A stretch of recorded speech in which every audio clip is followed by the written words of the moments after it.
સોળ સોમવારની વાર્તા।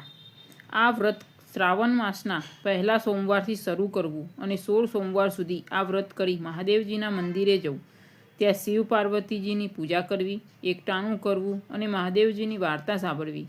વાર્તા સાંભળતી વખતે હાથમાં ચોખા રાખવા અને હોંકારો દેવાને બદલે મહાદેવ મહાદેવજી એમ કહેવું।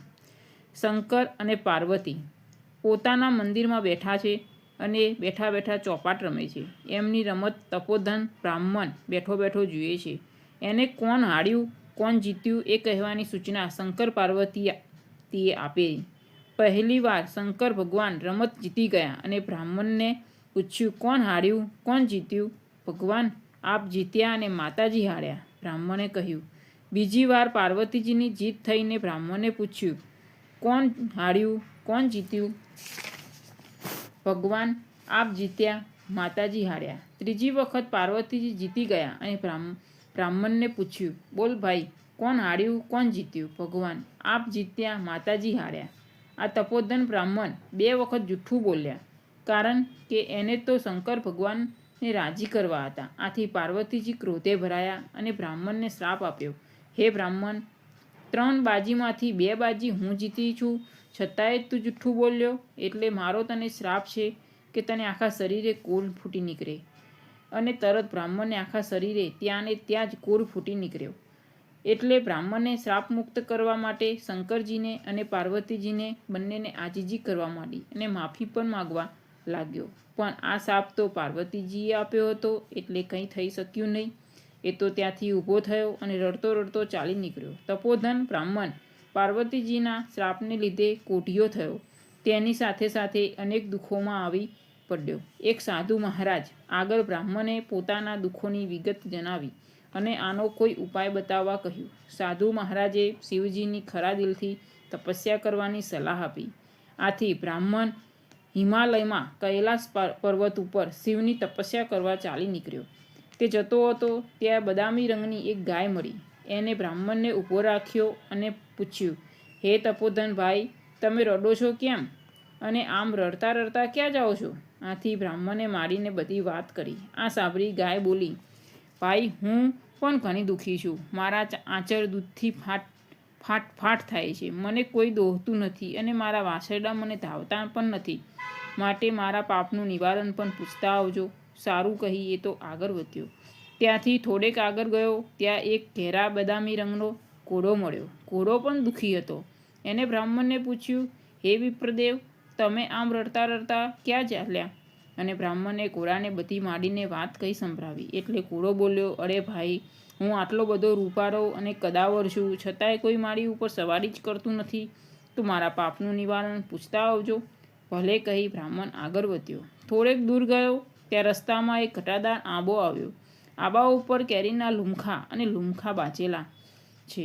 બ્રાહ્મણ થાક ખાવા માટે આંબાના ઝાડ નીચે બેઠો। આંબાના ઝાડે પણ બ્રાહ્મણને એક જ સવાલ પૂછ્યો અને બ્રાહ્મણે પણ એને એ જ જવાબ આપ્યો। ત્યારે આંબાએ કહ્યું, હે ભાઈ, મારા ઝાડ ઉપર આવી સરસ મજાની કેરીઓ લાગેલી છે, પરંતુ કોઈ માણસ મને એક પણ કેરી તોડીને ખાતું નથી। તો મારા પાપનું નિવારણ પણ પૂછતા આવજો। થોડી વાર બ્રાહ્મણનો થાક ઉતરી ગયો એટલે ભલે કહી તે આગળ ચાલ્યો ગયો। થોડેક દૂર ગયો ત્યાં એક તળાવ આવ્યું। આ તળાવમાં એક મગર રહેતો હતો। મગરે આવીને બ્રાહ્મણને એ જ સવાલ કર્યો અને બ્રાહ્મણે પણ એનો એ જ જવાબ આપ્યો। ત્યારે મગરે કહ્યું, ભાઈ, હું તળાવમાં રહું છું, છતાંય મારા આખા દેહમાં બળતરા થાય છે। તો મારા પાપનું નિવારણ પણ પૂછતા આવજો। ભલે કહી બ્રાહ્મણ આગળ વધ્યો અને હિમાલયમાં કૈલાસ પર્વત ઉપર આવીને એક ઝાડની નીચે તપ કરવા બેસી ગયો। બ્રાહ્મણના તપથી મહાદેવ પ્રસન્ન થયા અને પૂછ્યું, બોલ ભાઈ, તારી શી ઈચ્છા છે? ભગવાન, મને માતાજીના શાપમાંથી ઉગારો અને મારો કોર મટાડી દો। ભાઈ, આને માટે એક જ રસ્તો છે કે જો તું 16 સોમવારનું વ્રત કરે તો તારા કોર મટી જાય। ભગવાન, મારે આ વ્રત કેવી રીતે કરવું? જો સાંભળ, આ વ્રતની શરૂઆત શ્રાવણ માસના પહેલા સોમવારથી થાય છે અને 16 સોમવાર સુધી કરવામાં આવે છે। દર સોમવારે સવારમાં વહેલા ઉઠી નાહી ધોઈ 4 દોરાને ભેગા કરીને થોડા થોડા અંતરે એક એક કરીને 4 ગાંઠ વાળવાની હોય છે। ત્યાં પછી એ દોરો ગળામાં પહેરી લેવાનો હોય છે. પછી મહાદેવજીના દર્શન કરવાના. દર સોમવારે એક ટાણું કરવાનું. આમ શ્રાવણમાં ભાદરવો, આસો અને કારતક માસનો છેલ્લો સોમવાર આવે તે 16મો સોમવાર થાય ત્યાં સુધી સોમવાર કરવાના. 16મા સોમવારને દિવસે 4.5 શેર ઘઉંના લોટના લાડવા બનાવવાના. એમાં 1.25 શેર ઘી અને 1.25 શેર ગોળ નાખવાનો. આ જે લાડુ બન્યા હોય એના 4 ભાગ પાડવાના. આ 4 ભાગમાંથી એક ભાગના લાડુ મંદિરમાં પૂજારીને આપજો, બીજો ભાગ રમતા બાળકોને આપજો, ત્રીજો ભાગ ગાયોના ગોવાળને આપજો અને ચોથો ભાગનો લાડુ ભાગીને એક ભાગ વ્રત કરનારે લેવાનો. આમ કરવા પણ જો લાડુ વધે તો એને જમીનમાં દાટી દેજો. આવી રીતે વ્રતનું ઉજવણું કરવાનું. આ વ્રત જો સાચા દિલથી શ્રદ્ધા રાખીને કરીશ તો જરૂર તને વ્રત ફળશે અને તારી કાયા કંચન જેવી થઈ જશે. આ કોળીઓ તપોધન બ્રાહ્મણ તો શંકર ભગવાનને પગે લાગ્યો. પછી એને ગાયના પાપના નિવારણની વાત કરી. ત્યારે શંકર ભગવાને જવાબ આપ્યો, ભાઈ એ ગાય આગલા ભવમાં એક સ્ત્રી હતી. એ સ્ત્રી ભારે ક્રોધી હતી અને ધાવતા બાળકને પણ જુદા પાડતી હતી. આ પાપનું ફળ અત્યારે એ ભોગવી રહી છે. આ પાપનું નિવારણ એ છે કે તું એના આંચળમાંથી દૂધ દોઈને મારો અભિષેક કરે તો એની બધી તકલીફ દૂર થઈ જશે. પછી બ્રાહ્મણે ઘોડાના દુઃખનું નિવારણ પૂછ્યું. ત્યારે શંકર ભગવાને જવાબ આપ્યો, આ ઘોડો આગલા જન્મમાં એક વાણિયો વેપારી હતો અને એ ખોટા કાટલા રાખીને લોકોને છેતરતો હતો અને લોકોને પૈસા ધીરીને બેવડા પૈસા લેતો. જો તું એની ઉપર ઘોડે સવાર કરે તો એની બધી તકલીફ દૂર થઈ જાય. પછી બ્રાહ્મણે આબાની તકલીફ પૂછી. ત્યારે શંકર ભગવાને કહ્યું, ગયા જન્મમાં એ ખૂબ જ લોભીઓ હતો.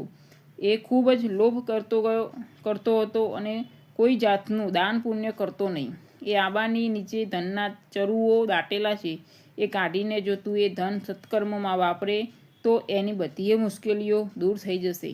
પછી બ્રાહ્મણે મગરની તકલીફ બાબત પૂછી જોયું. ત્યારે શંકર ભગવાને જવાબ આપ્યો, ગયા જન્મમાં એ મગર એક મોટો પંડિત હતો ને કોઈને શસ્ત્રવિદ્યા શીખવાડતો નહોતો. આથી એ મગર બનીને પીડા ભોગવી રહ્યો છે. જો તું મારા ઉપર ચડેલું બિલ્લીપત્ર એની આંખે અડાડીશ તો એની બળતરા દૂર થઈ જશે. આ બધાની બાબતે તપોધન બ્રાહ્મણે જાણી લીધી. એને શંકર ભગવાનને નમન કર્યા. પછી એને ભગવાનને ચડાવેલું એક બિલ્લીપત્ર લીધું અને ત્યાં ચાલી નીકળ્યો. રસ્તામાં આવતા જ પ્રથમ તળાવ આવ્યું. તળાવને કિનારે જ મગર બ્રાહ્મણની રાહ જોતો હતો. આવતા વેત મગરે બ્રાહ્મણને પૂછ્યું એટલે બ્રાહ્મણે જવાબ આપ્યો,